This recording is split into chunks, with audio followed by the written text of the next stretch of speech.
আজকে আমরা শিখব যে কোনো পূর্ণবর্গ সংখ্যার বর্গমূল নিমেষের মধ্যে কিভাবে বের করা যায়। এখানে একটা সংখ্যা আছে 361, যার এককের পদ আছে 1। আচ্ছা, কোনো সংখ্যার বর্গমূল করলে এককের পদ কি আসতে পারে? 1 আসতে পারে কোন কোন সংখ্যায়? হয় 1 একে 1 সমান 1, অথবা 9 9 81 লাস্টের পদ 1, অর্থাৎ এখানে 1 হতে পারে অথবা 9 হতে পারে। এবারে আমরা একটা জিনিস দেখবো, 10 স্কোয়ার হচ্ছে 100, আর 20 স্কোয়ার হচ্ছে 400। এবারে এই যে 361 পদটা 400-র কাছাকাছি নাকি 100-র কাছাকাছি? দেখছি 400-র কাছাকাছি, তাহলে অবশ্যই বড় পদটা হবে। এবং এই সংখ্যাটা 10 আর 20 মাঝখানে, অর্থাৎ এখানে 1 হবে আর 9 হবে, অর্থাৎ উত্তর হবে 19। এখানে দেখে নিচ্ছি যে 4 2 2 5 আছে। কোনো সংখ্যার বর্গমূল করলে লাস্টে যদি 5 থাকে, অবশ্যই তার প্রথম লাস্টে এককের পদ 5 চলে আসবে, কারণ 5 5 25 ছাড়া অন্য কোনো সংখ্যা নেই। এবার সামনের পদটা কি হবে?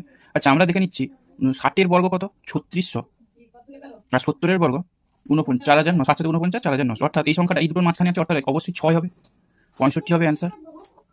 একই রকম এখানে 6 7 2 4, লাস্টের পদ কত? 4 4, লাস্টের পদ কোনটা কোনটা গুণ করলে আসে? 2